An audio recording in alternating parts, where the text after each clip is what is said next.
Amém. Bom dia, irmãos. O Reinaldo, obrigado. O Reinaldo ontem, pessoal, estava na feira pregando para o pessoal da venda. Eu sou teu fã, Reinaldo. Deus te abençoe, porque eu fui à feira há 3 anos, eu nunca preguei para ninguém. Eu te encontrei uma vez lá e eu te vi pregando. Amém. Você é um exemplo, de verdade. Glória a Deus pela sua vida. Amados, bom dia. É um prazer estar aqui com vocês. Eu trago já inicialmente um abraço do nosso pastor Emerson. Ele e a irmã Tati estão orando pela nossa cidade, para essa questão dos alagamentos, dessa situação difícil. Nós estamos orando, aceitando doações ainda para quem puder trazer, e assim que possível nós iremos levar para o pessoal lá da Vila da Quinta e da Ilha dos Marinheiros que estão precisando. Tá? Um outro ponto é que hoje é um domingo especial, nós temos as crianças aqui com a gente. E sempre que nós temos esse domingo, esse último domingo do mês, eu faço questão de reforçar. É um prazer, amados, é uma alegria tê-los aqui. Nós não somos judeus, de fato, mas se nós pensarmos nas festas do Antigo Testamento, nas reuniões solenes do povo, não tinha só homens adultos ou mulheres adultas. As famílias estavam ali por completas, inteiras. Sabe por quê? Porque aquelas crianças aprendiam desde pequenas, com o exemplo dos pais, como adorarem a Deus. E é um prazer tê-los aqui. E aí, a gente sabe, criança é um pouquinho barulhenta. Eu era um daqueles irmãos que pecava, que quando alguma criança fazia barulho perto de mim, antes de ter filhos, eu ficava assim, nossa, eu não consigo prestar atenção. Mas agora, depois de 2 longos anos, eu percebo o prazer que é ter o Mateus aqui comigo aos domingos. A alegria que eu tenho de, por mais que nós tenhamos trabalho, de ensiná-lo no caminho que ele deve andar, de acompanhar ele. E não esqueçam, amados, nós temos no máximo 15, 16 anos, até eles darem os primeiros passos sozinhos e fazerem as suas escolhas. Nós não iremos converter os nossos filhos. Não pensem nisso. A grande questão é, eles irão levar para sempre o exemplo e a mensagem que nós transmitirmos a eles. E é por isso que a Bíblia foca tanto em termos juntos de nós e falarmos o tempo todo aos nossos filhos. Então, peço a todos que, com reverência, nós mantenhamos as crianças conosco. Caso alguma criança faça algum barulho, não se sinta incomodado, faz parte da igreja viva, isso é um sinal da bênção de Deus na nossa vida, mas caso tenha alguma necessidade maior, a criança começa a chorar um pouquinho mais alto, de forma mais contínua, nós sabemos, tem sono, tem fome, fiquem à vontade, temos as salinhas lá atrás, temos as cadeiras de amamentação no fundo da igreja, fiquem à vontade, mamães e papais, para estarem com seus filhos e adorarem ao Senhor juntos. Amém? Amados, para nós começarmos o sermão de hoje, eu queria fazer algumas perguntas para vocês. Quem aqui, nos últimos meses, talvez, não precisa levantar a mão, se sentiu ansioso por algum motivo? Reflitam sobre isso. Quem aqui, nos últimos meses, sentiu que não haviam motivos para estar feliz? Que a alegria parece que nos abandonou por completo? Quantos de nós, aqui, nos últimos meses, tivemos problemas de relacionamento dentro, fora da igreja, e coisas que nos incomodaram, que parece que machucavam o nosso coração, com outras pessoas. E aí a tia Patrícia, nossa irmã Pati, acho que aqui ilustrou muito bem grande parte do sermão. Nós fomos criados diferentes, mas para a glória de Deus caminhamos unidos. Parecem temas que, teoricamente, são muito atuais, coisas e dilemas que nós enfrentamos no nosso dia a dia. E acreditem, há 2000 anos atrás, a igreja de Filipos, fundada por Paulo, passava exatamente pela mesma coisa. E o Espírito Santo, em sua graça, Deus, em sua soberania, nos legou a mensagem que Paulo levou aos filipenses até hoje, para que nós possamos aprender com isso. Eu convido a todos a abrirem as Bíblias em Filipenses, capítulo 4, versículo 2 até o versículo 7. Nós faremos a leitura desses versos e a nossa exposição ela basicamente vai se dividir em 2 partes. Primeiramente, nós analisaremos os versos 2 e 3, que dizem respeito a uma desavença que estava acontecendo dentro da igreja de Filipos, e que Paulo trata isso, e os versículos 2 e 3 basicamente são a última parte do corpo principal da carta de Paulo aos Filipenses. E logo depois Paulo entra nas exortações práticas, exortações finais, nos versos 4, 5, 6 e 7. Vamos à leitura e logo após a gente vai meditar na palavra de Deus. Diz assim, versículo 2 de Filipenses 4. Peço a Evódia e peço a Sintique que, no Senhor, tenham o mesmo modo de pensar. E peço também a você, fiel companheiro de jugo, que auxilie essas mulheres, pois juntas se esforçaram comigo no Evangelho, juntamente com Clemente e com os demais cooperadores meus, cujos nomes se encontram no livro da vida. Alegrem-se sempre no Senhor.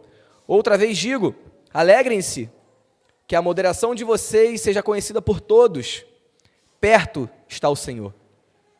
Não fiquem preocupados com coisa alguma, mas em tudo sejam conhecidos diante de Deus os pedidos de vocês, pela oração e pela súplica, com ações de graças. E a paz de Deus, que excede todo o entendimento, guardará o coração e a mente de vocês em Cristo Jesus. Amém. Até aí, meus amados. Os versos 2 e 3 do capítulo 4 de Filipenses, eles nos lembram um fato que nós já vimos repetidamente aqui ao longo dos últimos 3 meses, que essa carta é uma carta extremamente íntima. É uma carta que, ao mesmo tempo, é para a igreja, mas que também é para amigos de Paulo. Percebam, nós conseguimos observar isso pelo simples fato de que nós, leitores modernos, temos algumas dúvidas. Quem é Evódia e quem é Sintique? Não sabemos, só são citadas aqui. Qual era o teor da desavença entre elas? Não sabemos. A Bíblia não dá maiores detalhes. Quem era o fiel companheiro de jugo que Paulo cita aqui? Também nós não sabemos, a Bíblia não traz o nome. Mas todas essas dúvidas, amados, que nós, leitores modernos, temos, nos mostram que tanto Paulo quanto os seus leitores originais sabiam muito bem ao que ele estava se referindo. Eles eram amigos, eles eram íntimos, eles eram próximos. Paulo não precisou dar maiores detalhes do que estava acontecendo, mas ele exorta aquela igreja e ele espera e ele sabe que aqueles ouvintes vão entender qual é o recado dele, vão entender o que ele está falando, por mais que nós não entendamos totalmente ou não tenhamos todos os detalhes. E Paulo tinha uma relação muito especial com a igreja de Filipos. Essa igreja havia sido fundada por ele, numa pregação onde muitas mulheres se converteram. O texto de Atos traz o nome de Lídia, mas não é impossível, não é improvável que Evódia e Sintique, que são reputadas como ajudadoras de Paulo desde o início, também tenham se convertido no primeiro dia que Paulo pregou. Uma suposição, mas não é impossível. E Paulo, ele acaba de receber de Epafrodito uma grande oferta enviada pela igreja, uma oferta que mantém e sustém a Paulo. Então Epafrodito consegue atualizar Paulo do que estava acontecendo na igreja. Então por isso que Paulo trata de assuntos do dia a dia da igreja. Por mais que ele estivesse preso em Roma, ele sabe sobre as dissensões, ele sabe sobre os judaizantes, ele sabe sobre o problema entre Evódia e Sintique, ele sabe acerca dos falsos mestres. Então Paulo, ele sabe o ambiente, ele conhece o ambiente da igreja, muito por conta de Epafrodito e da sua intimidade com aqueles membros da igreja. E aí, mesmo apesar dessas dúvidas que nós temos hoje como leitores modernos, isso não quer dizer que nós não podemos extrair ensinamentos dessa carta, muito pelo contrário. Essa carta é extremamente atual para a nossa igreja, para a igreja brasileira do século XXI. Essa carta ela é extremamente atual para os dilemas que nós vivemos. E esse ponto dos versículos 2 e 3 também são extremamente atuais. E aqui nós podemos pontuar algumas coisas. A primeira delas que eu queria trazer é que existe algo de diferente aqui nesse versículo 2. Algo que chama a atenção. Algo que Paulo basicamente só fez mais uma vez em todas as suas cartas, todos os seus livros, que é citar nomes de pessoas que estavam em conflito. Na nossa cultura, em que nós temos uma mídia que expõe todas as pessoas, que nós temos jornais que buscam fofocas, que nós temos uma cultura de cancelamento, esse tipo de ato de Paulo pode passar desapercebido. Mas Paulo aqui, ele torna uma exceção, ele aplica uma exceção, citar o nome das pessoas que estavam tendo um conflito. E o motivo é muito interessante, não é porque aquelas mulheres eram reprovadas ou reprováveis, não era porque aquelas mulheres precisavam ser disciplinadas ou excluídas da igreja. O motivo é exatamente o oposto. Paulo cita elas pelos seus nomes, porque ele fala no versículo 3, olha, vocês me ajudaram, vocês estiveram comigo, vocês são salvas, o nome de vocês está no livro da vida. Então, Evódia, Sintique, eu peço a vocês duas, tenham o mesmo modo de pensar. E esse é um apelo de Paulo que ressoa durante 2000 anos. Amados, como a nossa irmã Patrícia muito bem colocou, nós fomos criados de forma diferente por Deus. Nós temos dons diferentes, nós temos talentos diferentes, nós temos personalidades diferentes.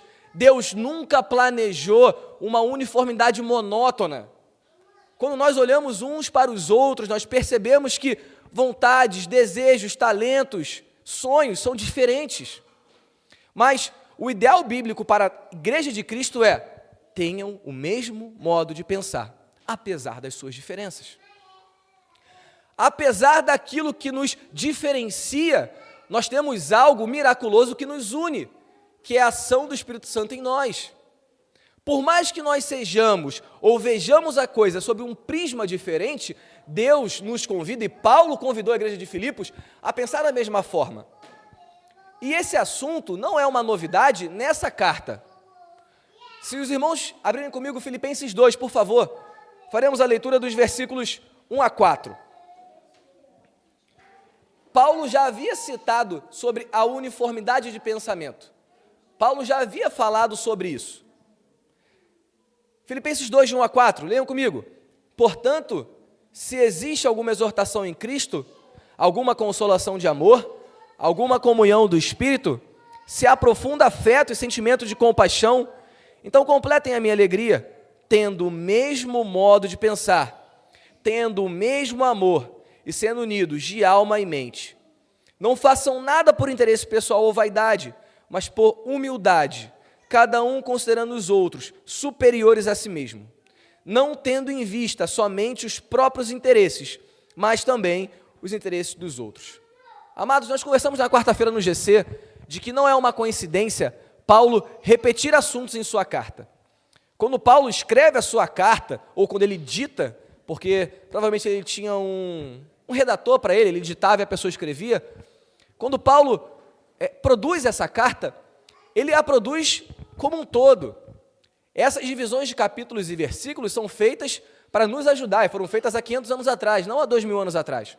Então, Paulo, ele sabia dos problemas que afetavam aquela igreja. Então, antes de falar diretamente a Evódia e Sintique, ele fundamenta uma teologia da união.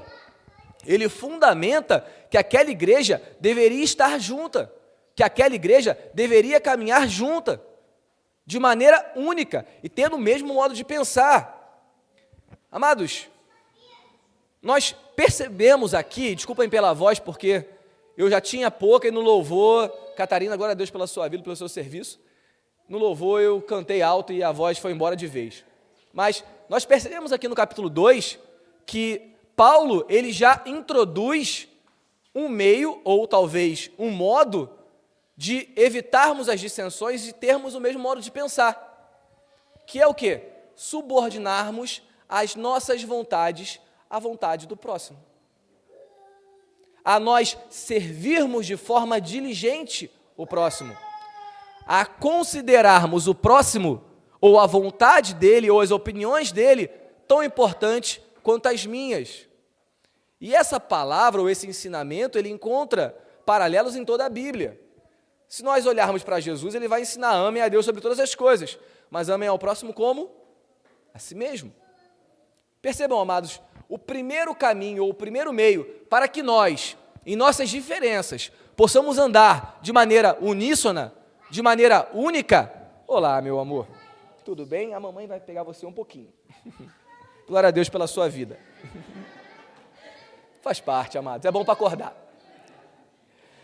O primeiro modo, ou o primeiro meio de nós termos um só coração e mente, um só espírito, é nós sabermos, ou nós percebermos a importância do outro.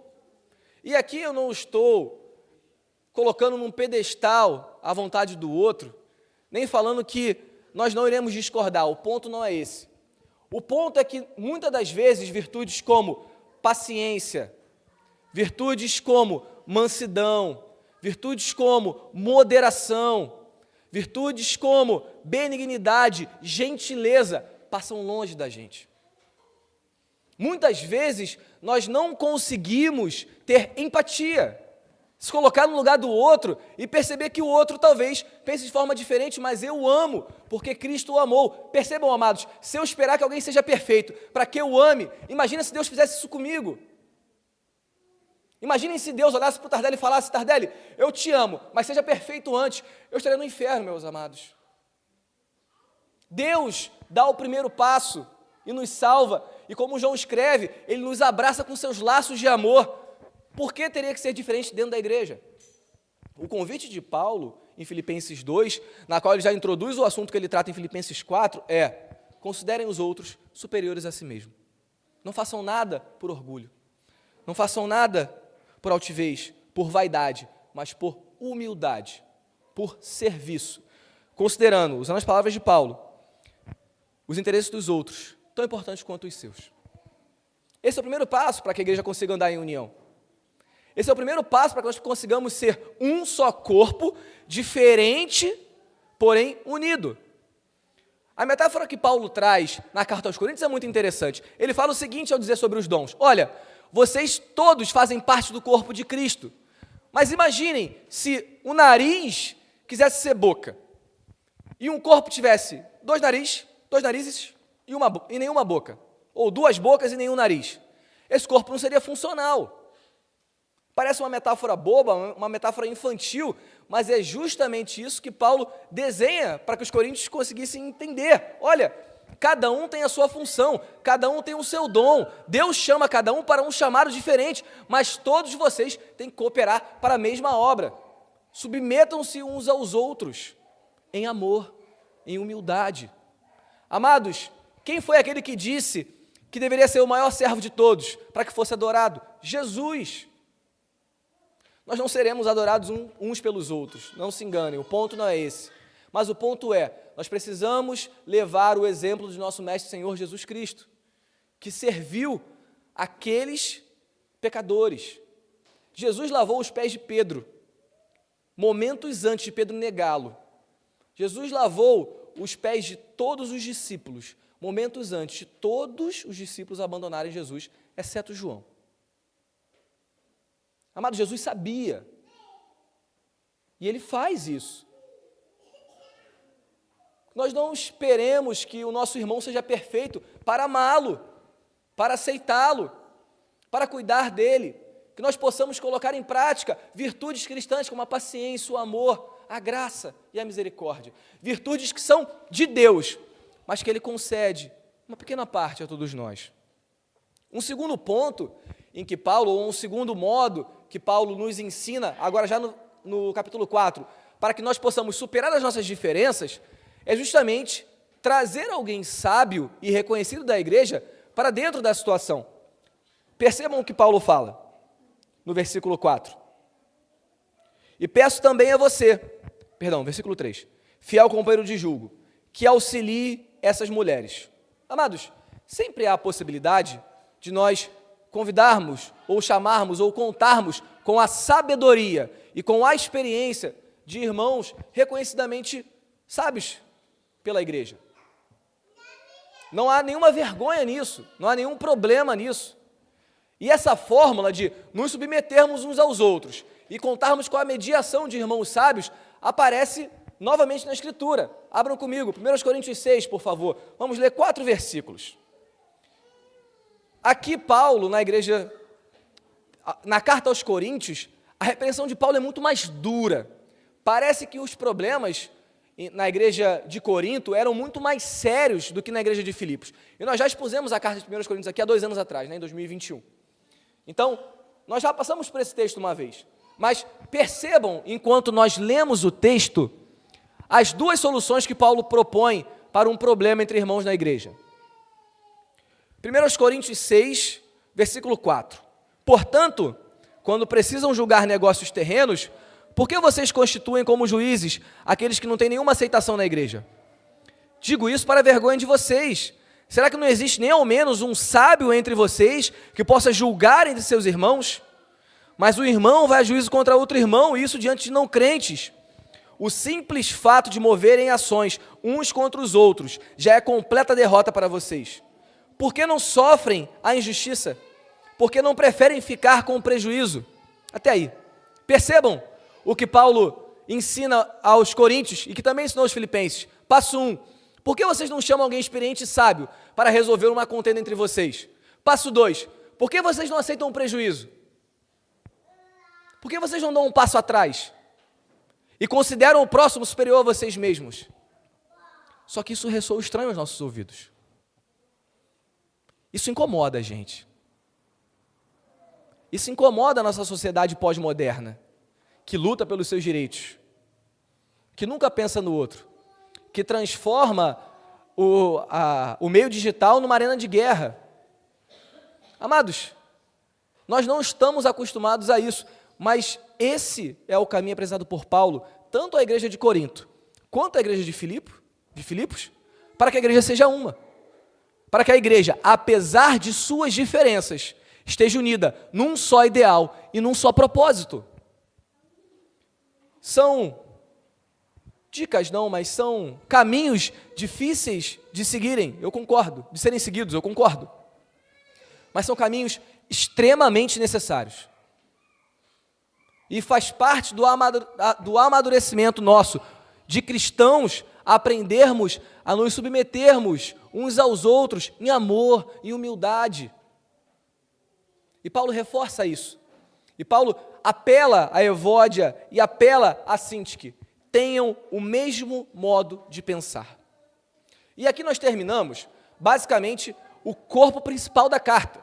Paulo encerra aqui o que ele começou, alguns dizem no capítulo 3, alguns dizem no final do capítulo 2. Mas o corpo principal da carta aqui está encerrado.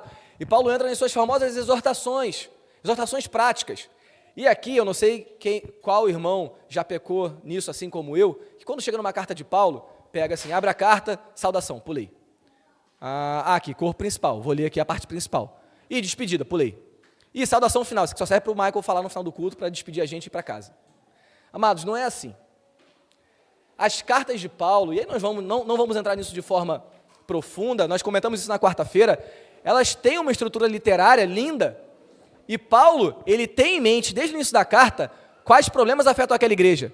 E ele já, desde as saudações, já começa a trabalhar esses temas de forma recorrente. E é por isso que nós enxergamos lá no capítulo 2, coisas que só são introduzidas lá no capítulo 4. E Paulo, ele começa aqui com um primeiro ponto, e um ponto muito interessante, porque o contexto da igreja não era favorável a essa fala de Paulo. Paulo estava preso, algemado, em Roma, na corte de Nero. A igreja estava para ser perseguida. E olha o primeiro imperativo de Paulo, capítulo 4, versículo 4. Alegrem-se no Senhor. Outra vez digo, alegrem-se. Amados, gostaria de fazer uma pergunta para vocês. Não precisa levantar a mão. Quem aqui se considera feliz, alegre? Eu sei que não é uma pergunta fácil. Parece simples, né? Mas é uma pergunta complexa, uma pergunta profunda, quase filosófica, né? Mas deixa eu tentar abordar então por uma outra ótica. Quem aqui, para os casados, pode ter a certeza que o seu cônjuge, ao falar sobre você, vai dizer para você, você é uma pessoa feliz? Para aqueles que não são casados, que seus pais ou seus filhos vão dizer para você, você é uma pessoa feliz. Quantos de nós podemos afirmar isso? Quantos de nós podem ouvir dos seus amigos de trabalho, dos seus companheiros de dia a dia, que são pessoas alegres, pessoas felizes? E aí, nesse momento, alguns podem falar assim, olha, Tardelli, você não conhece a minha vida. Se você conhecesse a minha vida, você saberia que a minha vida é um roteiro de filme de terror, de drama, e você choraria durante 3 horas. Se eu escrever a minha biografia, ela não entra na série de biografias, ela entra em drama. Amados, deixe-me lembrá-los que Paulo estava preso, e ele vai ser morto, alguns anos depois. Deixe-me lembrá-los que os filipenses iriam perder tudo, posses, dinheiro, liberdade, direitos civis. E Paulo não pede para eles, Paulo ordena a eles: alegrem-se no dinheiro, na saúde, nas bênçãos materiais? Não. Alegrem-se no Senhor. Outra vez digo, alegrem-se no Senhor. Amados, essa é uma mensagem extremamente atual. Nós vivemos uma pandemia, vivemos uma epidemia de tristeza, de ansiedade, de depressão, e nós não conseguimos sair disso. O mundo não consegue sair disso, e parece que a gente está indo cada vez mais fundo nisso. Nós reclamamos do tempo, nós reclamamos da umidade, nós nos sentimos tristes porque nós não viajamos, nós nos sentimos tristes porque nós não temos um carro novo, nós nos sentimos tristes porque não temos um emprego bom, nós nos sentimos tristes porque nós não alcançamos os objetivos que nós propusemos para nós mesmos, nós nos sentimos tristes porque nós não alcançamos o peso que nós queríamos, e não temos o corpo que nós queríamos. Mas o imperativo de Paulo, que estava preso, que passava frio, passava fome, estava preso por conta dos seus compatriotas judeus, ele fala: alegrem-se no Senhor. Outra vez digo, alegrem-se. Amados, quando eu leio textos como esse, eu percebo a importância, a relevância e a atualidade da Bíblia para nós hoje. Paulo tem dois enfoques aqui nesse mandamento, nesse imperativo de Filipenses 4. O primeiro é: alegrem-se sempre, independente das circunstâncias, independente do que esteja acontecendo, independente se está tudo bem ou se está tudo mal, alegrem-se sempre. E o outro enfoque de Paulo é: a alegria de vocês, se está baseada em coisas terrenas, ela está errada, porque a alegria de vocês deve estar baseada no Senhor, no sacrifício que Deus fez por cada um de nós, pela certeza da salvação que nós temos. Esse é o motivo da nossa alegria, essa é a base, esse é o fundamento da nossa alegria. E Paulo trata isso de uma maneira que pode nos surpreender, porque se eu falar para alguém aqui que essa pessoa vai ter seus direitos políticos cassados, que os seus bens vão ser apreendidos, que você vai ser preso, que você pode ser morto por conta do Evangelho, amados, eu também não garanto que eu ficaria feliz, não. E essa palavra fala comigo, porque Deus nos exorta, Paulo nos exorta, inspirado pelo Espírito Santo, a sermos alegres, independente das circunstâncias, independente dos motivos. E ele prossegue chegando no versículo 5, em que ele diz o seguinte: que a moderação de vocês seja conhecida por todos. E aqui, amados, essa palavra que é traduzida como moderação, na nossa versão NAA, e que é traduzida como amabilidade na NVI, que na versão católica é traduzida como bondade, e que na versão espanhola é traduzida como modéstia, é considerada por muitos estudiosos do Novo Testamento como a palavra de mais difícil tradução do Novo Testamento. Não porque nós não saibamos o que ela significa, porque nós sabemos. A grande questão é que nós não temos nenhuma palavra nos vocabulários dos idiomas ocidentais equivalente a essa palavra. É a mesma coisa de tentar traduzir saudade para o inglês, a gente não consegue, falta alguma coisa. Se eu falo não é o I miss, professora de inglês, cara, eu não vou arriscar o inglês aqui, Carol está aqui, mas falta alguma coisa de significado. É a mesma coisa, quando eu trago do grego para o português, do grego para o espanhol, do grego para o inglês, falta alguma coisa. Aristóteles, há 300 anos antes de Cristo, ele fala, olha, essa palavra ela é o atributo de quem é mais do que justo, é um passo além da justiça. O reverendo Hernandes Dias Lopes, presbiteriano brasileiro, ele fala o seguinte: talvez possamos traduzir como doce razoabilidade. Difícil, né?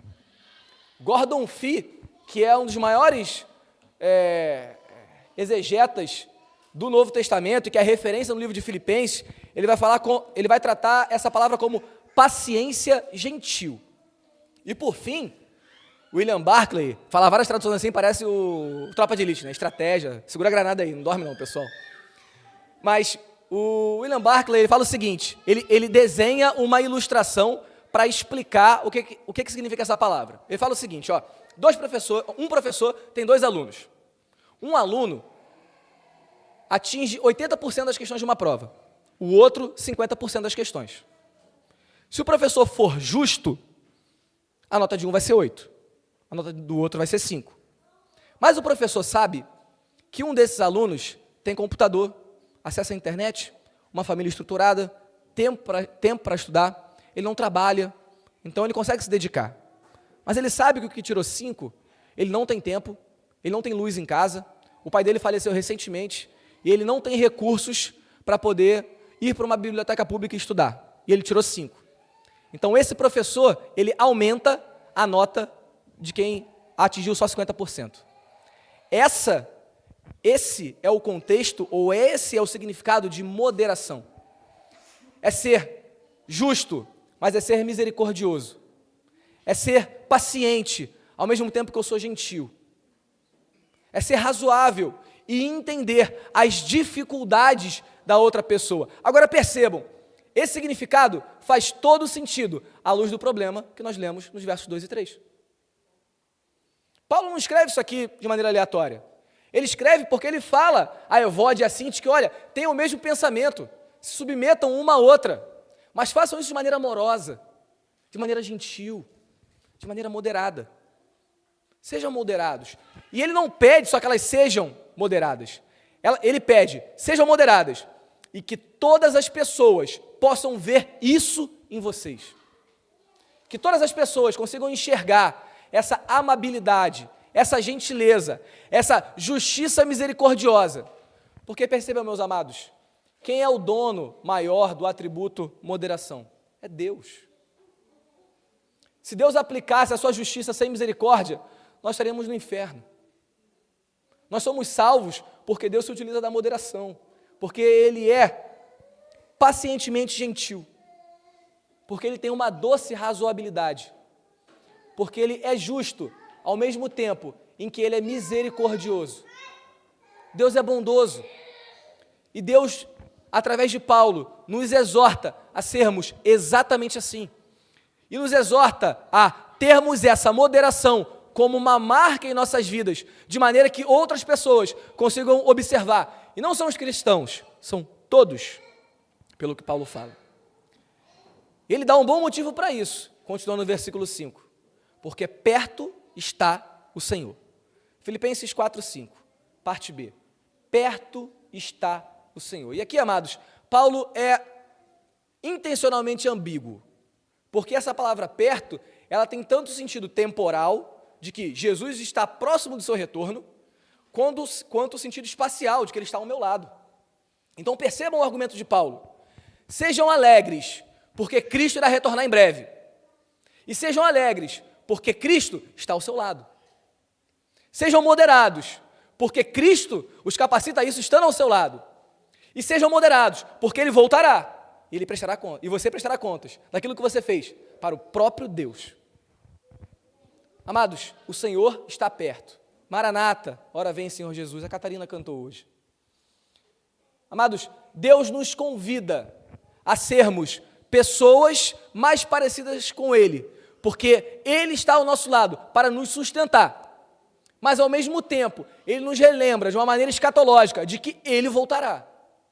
Isso deveria nos encher de alegria, de amor, de moderação, mas também de um reverente tremor e temor diante do nosso Senhor, diante do nosso Deus santo, santo, santo, e que é puro, e que é justo, mas que também é misericordioso.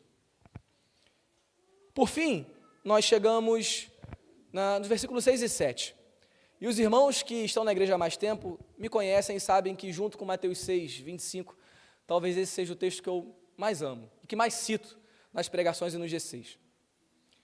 E talvez isso se dê por conta da pertinência desse texto para todos nós.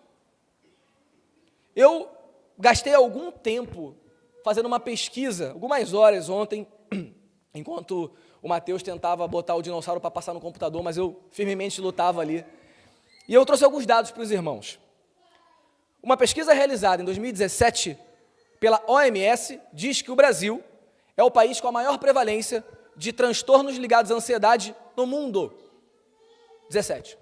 Em 22, A empresa americana Docway percebeu uma elevação de 36,5% no número de atendimentos de doenças ligadas à ansiedade no Brasil.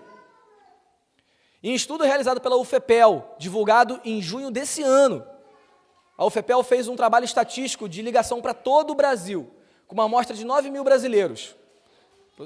Para os irmãos terem noção, aquelas pesquisas de intenção de voto, elas são feitas com amostras de 2.500, 3.000 pessoas. Aqui nós temos uma amostra de 9 mil pessoas de todas as regiões do Brasil. E olha o que ela apontou para a gente. 31,6% da população brasileira, mais jovem, entre 18 e 24 anos, é ansiosa. E o dado que mais me estarreceu, 26,8%, ou seja, mais de 50 milhões de brasileiros têm diagnóstico médico confirmado de ansiedade. Amados, isso é uma epidemia. E é justamente sobre isso que Paulo trata aqui. E alguns podem dizer assim, olha, Tardelli, mas isso acontece, sabe por quê? Porque o Brasil é muito pobre, é muito instável, ano passado teve eleição, todo mundo ficou com medo de perder emprego, não sabe o que ia acontecer. Então, mais um dado. A pesquisa Saúde Mental do Médico 2022, que pegou dados referentes a 2021, disse que a profissão dos médicos que tem ganho médio de R$18 mil por mês, 79,6% dos médicos do Brasil têm indícios de ansiedade e 35,6% têm diagnóstico fechado médico de ansiedade. Aí você fala assim, tá bom, médico não vale porque teve pandemia. Então, mais um dado. Estudo feito pelo Centro de Pesquisas Judiciais da Associação dos Magistrados Brasileiros revela que 33% de todos os juízes entrevistados tomam medicação frequente para a ansiedade. Média salarial, R$32 mil. Amados, diante disso, como não andar ansioso? Como não ser ansioso? Como não estar preocupado de maneira demasiada com o futuro? Leiam comigo o texto de Filipenses 4, 6 e 7.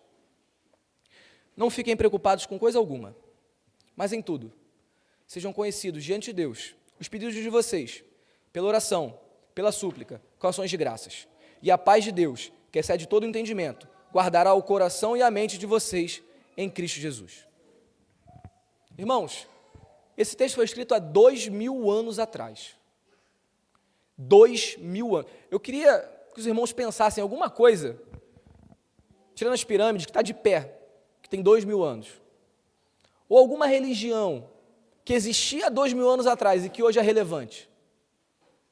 Amados, a inspiração do Espírito Santo em Paulo nos legou uma pérola preciosa para enfrentarmos os nossos problemas de hoje, porque os seres humanos são exatamente os mesmos.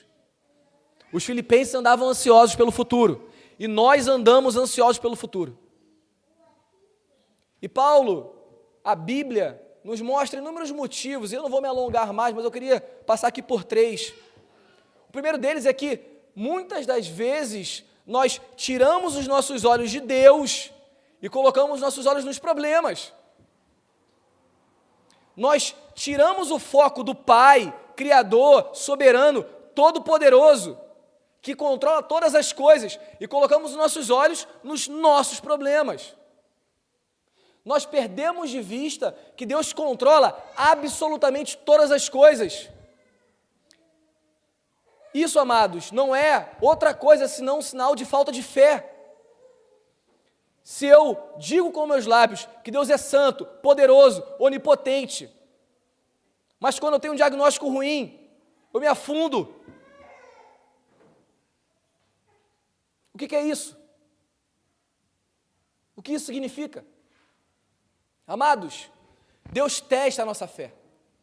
E muitas das vezes esses vales são para que nós possamos perceber que Deus é Deus, que Deus é bom, que Deus é gracioso e que Ele nos sustenta mesmo através das tribulações. Leiam comigo Filipenses 2, versículo 17 e 18. Paulo está falando de si mesmo aqui. Olha o que ele fala. Entretanto, mesmo que eu seja oferecido como libação sobre o sacrifício e serviço da fé que vocês têm, fico contente e me alegro com todos vocês. Assim também vocês, pela mesma razão, fiquem contentes e se alegrem comigo. Do que Paulo está falando aqui, meus amados? Da própria morte dele. Esse linguajar era do sacrifício do cordeiro que era cortado e aspergido sobre o altar. Paulo está falando, mesmo que eu seja morto por conta da minha fé, eu estou feliz, porque o fruto nasceu na vida de vocês. Então se alegrem também. Amados, Paulo vai morrer, e ele morre. Não tem a reviravolta do filme de Hollywood. Paulo morre pelo evangelho. Mas ele fala, eu estou feliz. Mais à frente, em Timóteo, ele fala, olha, eu completei a carreira, eu guardei a fé, o que era meu está guardado, não está nessa terra. Meus amados, nós precisamos tirar os olhos desse mundo. Nós precisamos parar de achar que toda a realidade que existe está presa aqui, porque não está. Nós andamos ansiosos porque nós olhamos para baixo, ao invés de olharmos para o alto. Isso não é mensagem de autoajuda, é você colocar Deus no lugar onde só Deus pode estar, no centro das nossas vidas. E eu não estou com isso dizendo que tudo vai dar certo, não. Eu estou dizendo que, apesar das dificuldades, Deus é soberano, que todas as coisas cooperam para o bem daqueles que amam a Deus e que são chamados segundo o seu propósito, independente se é bom ou se é mal, porque Deus é bom e não há nenhuma maldade nele. Amados, o segundo motivo que nós podemos aprender da Bíblia, especificamente desse texto de Filipenses, da carta, é que a ansiedade é resultado de relacionamentos quebrados. Percebam Evode e Síntico, o exemplo que Paulo nos traz. Amados, quando nós estamos mal, quando nós estamos angustiados, quando a nossa relação com outra pessoa não vai bem, com o nosso cônjuge não vai bem, imaginem, como eu consigo ter paz? Quando eu não perdoo, como eu não consigo ter paz? Esse tema é tratado por Paulo em toda a carta aos Filipenses, sejam um, permaneçam um. E às vezes é fácil manter uma relação de paz com o nosso irmão da igreja que a gente vê uma vez por semana, mas é muito difícil manter a relação de paz com o nosso cônjuge que a gente vê todo dia. E glória a Deus pela minha esposa maravilhosa, não estou, por favor, não é isso. O que eu estou dizendo é, às vezes nós simplesmente não conseguimos e perdemos a nossa paz e a ansiedade, enquanto espaço nos nossos corações, e a gente fala assim, vou voltar para o trabalho e vou ver ele. Vou para a igreja e vou ver ele. Amados, enquanto nós não perdoarmos, enquanto os nossos relacionamentos não forem reparados pelo amor, pela humildade, pela graça, os nossos corações vão estar cheios de ansiedade. Terceiro motivo, a ansiedade ela é resultado de uma preocupação exagerada com as coisas materiais. Amados, aos homens, não levantem a mão. Quem aqui, nos últimos 3 meses, passou mais tempo orando do que viu o orçamento da casa, do que viu o carro, do que pesquisou na internet sobre suplemento alimentar? Mulheres, quais de vocês passou mais tempo orando do que pesquisou sobre procedimentos estéticos, sobre perda de peso, sobre viagens? Amados, nenhuma dessas coisas é pecado. Nada disso é ruim. Tudo isso que eu falei são bênçãos de Deus. Mas a partir do momento em que eu coloco no meu coração algo dessa terra, num local onde só Deus poderia estar, nós temos o resultado. A partir do momento em que aquilo que é mais importante para mim é a minha saúde, é a minha aparência física, é o carro que eu ando, é o dinheiro da minha conta bancária, é para onde eu viajo, é o meu Instagram, não adianta. O meu coração estará cheio de ansiedade, porque eu não controlo essas coisas. Todas essas coisas são dádivas graciosas de Deus, mas a partir do momento que eu coloco essas coisas num pedestal na minha vida, o meu coração se enche de ansiedade, e todas essas bênçãos se transformam em maldições na minha vida. Todas essas bênçãos, que são coisas boas, transformam em coisas terríveis e me afastam do centro da vontade de Deus. Nós temos os corações cheios de ansiedade, porque nós temos preocupações exageradas com as coisas deste mundo.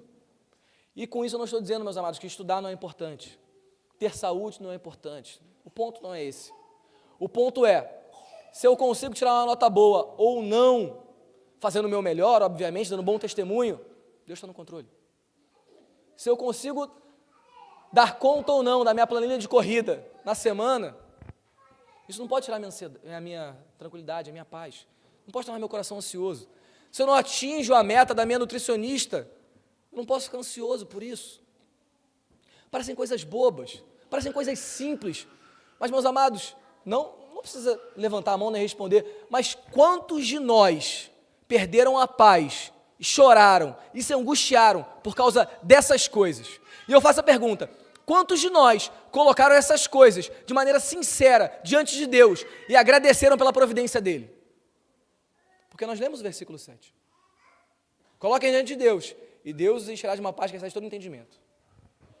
Amados, a paz que Deus nos promete é realmente uma paz milagrosa. Não é algo que a racionalidade consegue captar. Sabe por quê? Quando eu coloco tudo que o mundo diz que é importante aos pés do Senhor e falo: Senhor, se for a tua vontade, que aconteça. Se não for, me sustente.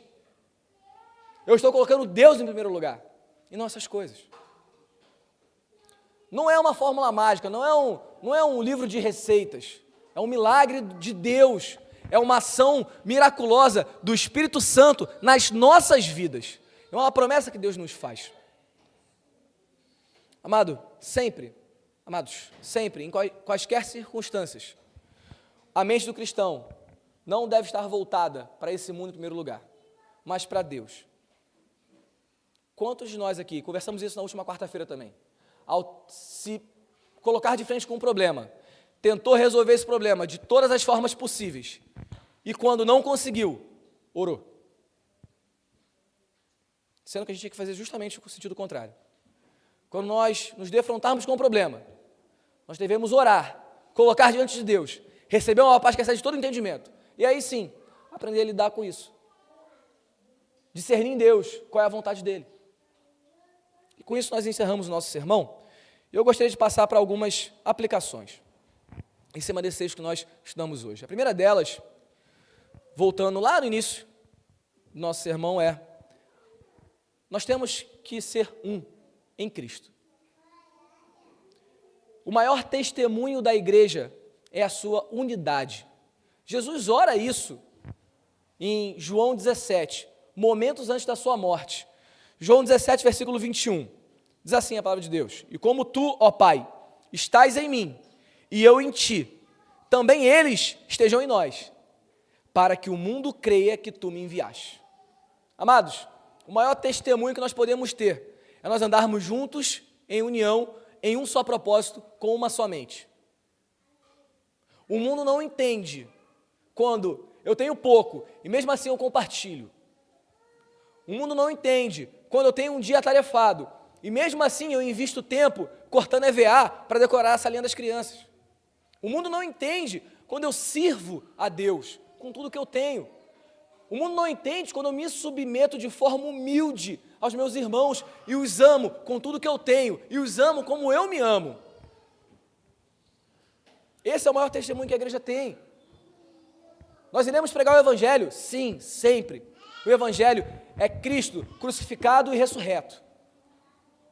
Mas não se enganem, muitas vezes a Bíblia que o seu amigo do trabalho vai ler não é a de papel, é a sua vida. Isso faz toda a diferença. Uma segunda aplicação, meus amados, é que a alegria é uma marca distintiva do cristão. A alegria nos caracteriza. Amados, me mostrem um discípulo do Novo Testamento aqui que estivesse triste. Todos foram martirizados. Todos. João foi o único que não. Mas a tradição conta que tentaram cozinhar ele, tentaram furar ele, tentaram cortar a cabeça dele, não conseguiram de jeito nenhum. Deixa ele morrer velho numa ilha aí, exilado. Mas todos foram martirizados. E todos eles se alegravam em Cristo a cada dia. E nunca pararam de pregar até a sua morte. Tiago chegou na Espanha, Paulo chegou em Roma. E o evangelho foi disseminado. E todos ouviram, o mundo ouviu que Deus é o Senhor. A alegria é uma marca distintiva do cristão. Nós não nos entristecemos com as coisas desse mundo. E não se enganem, com isso eu não estou dizendo que coisas ruins não vão acontecer, que a adversidade não virão, porque virão. E todos nós sabemos disso. Eu estaria sendo mentiroso, falso, se eu estivesse aqui dizendo, fique tranquilo, nada de ruim vai acontecer se você fizer isso, isso, isso e isso. Não. O dia ruim vai chegar, mas nesse dia a minha alegria estará onde? No Senhor, e não nas coisas desse mundo. Meus amados, alegrem-se no Senhor. Outra vez digo, alegrem-se. Essa é a palavra de Paulo. Por 11 vezes, Paulo trata sobre alegria na carta aos Filipenses, porque a alegria deveria ser uma marca distintiva de cada um dos membros daquela igreja, e também da nossa. Terceira aplicação, meus amados, é que nós temos que ser moderados, gentis e amáveis uns com os outros. Um pastor brasileiro que fez seminário no mesmo seminário onde eu estudei, ele disse o seguinte: o orgulho não pensa que é orgulhoso, ele pensa que está certo. E não há nada que o orgulho queira mais do que está certo. Amados, a justiça é algo louvável e deve ser buscada, mas a misericórdia também é um traço característico do cristão. A gentileza, a amabilidade, considerar o outro superior a mim mesmo, é um traço da cristandade. Nós devemos buscar essa justiça amável, esse zelo caridoso, essa bondade genuína uns para com os outros. E acima de tudo, nós devemos buscar ter a mesma mente, o mesmo propósito, o mesmo pensamento, apesar de nossas diferenças. Quarta aplicação, meus amados, o Senhor está perto. O Senhor se aproxima. E isso é motivo de grande alegria, porque a nossa promessa do fim das dores, do fim de toda doença, do fim de toda ansiedade, do fim de toda e qualquer mácula que existe nesse mundo por conta do pecado, nos é prometido que será retirada na volta de Cristo. Nós seremos glorificados junto com o nosso irmão mais velho, como a Bíblia diz. Amados, essa é uma promessa gloriosa. Nós não devemos tirar isso da mente. Maranata, ora vem, Senhor Jesus. Mas ao mesmo tempo, isso deve nos encher de um reverente tremor e temor. Porque nós prestaremos contas diante de Deus. Nós prestaremos contas dos nossos dons, dos nossos talentos, dos nossos recursos, do nosso tempo, da nossa saúde, da nossa vida. E o que nós estamos fazendo com isso? Paulo nos alerta. O Senhor está próximo. O Senhor está chegando. Nós ansiamos por isso. Por fim, e não menos importante, amados, coloque diante de Deus tudo aquilo que aflige o seu coração. Ore ao Senhor, derrame o seu coração, agradeça pela sua providência e descanse em uma paz que excede todo entendimento. Amados, a ansiedade não é um traço da cristandade. A alegria é. A ansiedade, ela é retirada de maneira miraculosa de nossos corações, quando Cristo, através do seu Espírito Santo, trabalha em nós. Que nós possamos orar nesse momento juntos, colocando diante de Deus toda a nossa ansiedade. Oremos, meus amados. Senhor, nosso Deus e nosso Pai, nós te agradecemos, Senhor. Nós te glorificamos pela tua bondade. Fala aos nossos corações, Deus. Nos ensina. Ó Pai, que nós possamos derramar diante de Ti tudo aquilo que aflige os nossos corações, tudo aquilo que incomoda as nossas mentes, tudo aquilo que tira a nossa paz. Ó Pai, nós colocamos diante de Ti e já te agradecemos, porque nós sabemos que o Senhor é Deus Todo-Poderoso, que nos sustenta, que nos provê. O Senhor, na sua soberania, tem o melhor para nós, Deus.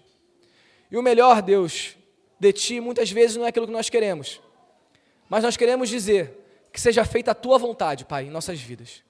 Que nós sejamos cheios de uma paz que excede todo entendimento.